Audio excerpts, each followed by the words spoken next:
Grieving a past that could have been has actually been something I've struggled with a lot, and I know I'm not alone.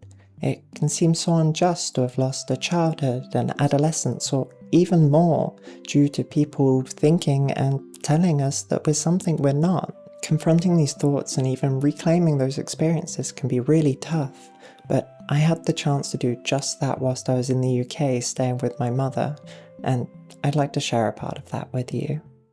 Hello my darlings, and welcome to my little corner of the internet where I demystify the trans experience through my own life and discoveries.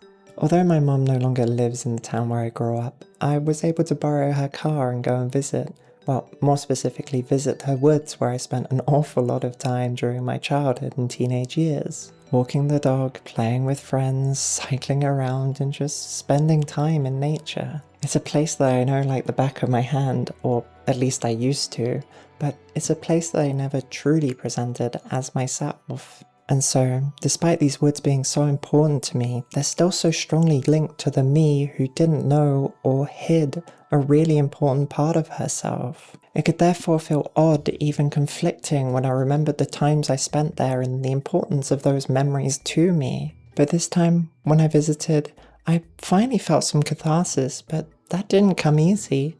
In fact, I think I can quite nicely break down how I got to this point using the 5 stages of grief. So, I'll do just that.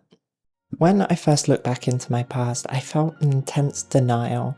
Not a denial that it ever happened, but more a denial of even thinking about it. Because obviously I can't exactly deny the fact that these memories happened, but I could, at least at the beginning, deny myself the chance of confronting them. And sure, things can be easier if we simply don't address them, but that can't last forever.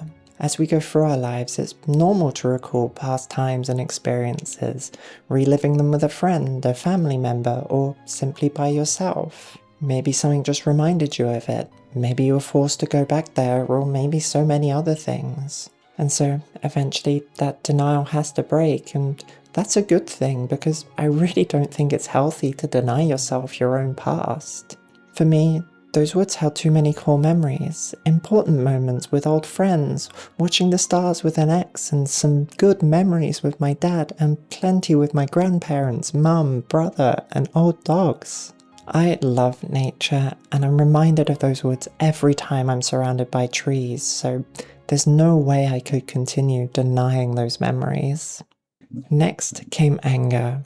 I was frustrated at the world for forcing me into a box, making me act differently than what I wanted, wear different clothes than what I wanted, and making me something else than what I was. I was angry at no one in particular, because it felt like something so fundamental, something I deserved was taken away from me, and that everything would be better if I was just allowed to be me back then. I was furious at myself for not being brave enough, because whenever I'd look back, I'd just see a version of myself that just felt wrong. It felt like those memories of those woods had been tarnished, and I was angry that I couldn't look back at them without feeling dysphoric. However, being angry at the world is exhausting, and being angry at yourself just makes things worse. You just end up pushing people away, saying things you don't mean, and end up regretting even more. And so, I moved on to bargaining. Maybe there was a way that I could relive those moments being seen and presenting as myself. Maybe I could get all those old friends together and do the things that we used to do. If I just do those things now, it'll all be better.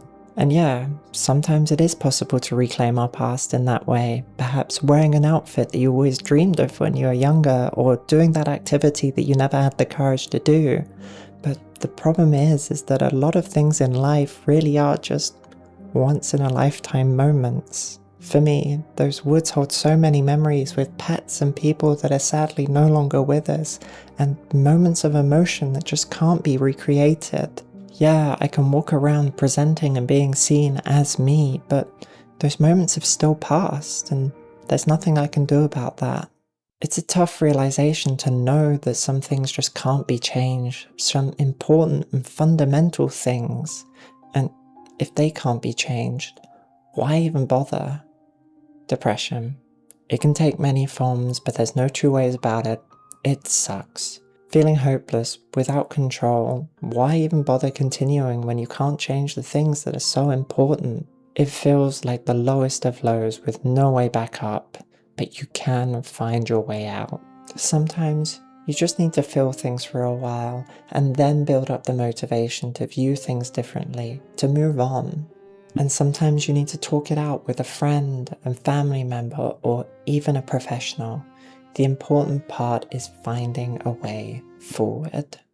That way forward is the only way that you come to acceptance. For me, I slowly came to the realization that I needed to reframe my thinking, because in some ways I was projecting what I know now onto a younger me who just didn't know any better. Going back and wearing those clothes and those memories is way more dysphoric and distressing to me now than it was for me back then, because I didn't know how it felt to wear the clothes that I wanted to wear. And it's the same thing when people in my memories address me by my dead name or the wrong pronouns. They were just everyday occurrences back then, and it's because I project my current confidence and comfort into those memories that I cause myself so much distress. During those moments with my friends, my exes, my family, my dogs, I wasn't thinking about those things.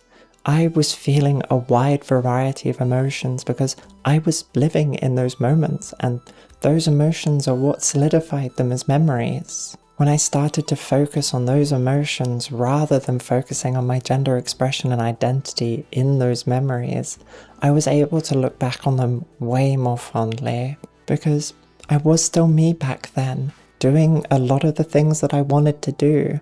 Just because I wasn't properly expressing a part of me doesn't take away from those moments.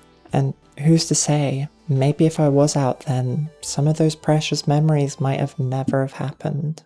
I think ultimately it's easy to get caught up in the negative thinking of what could have been.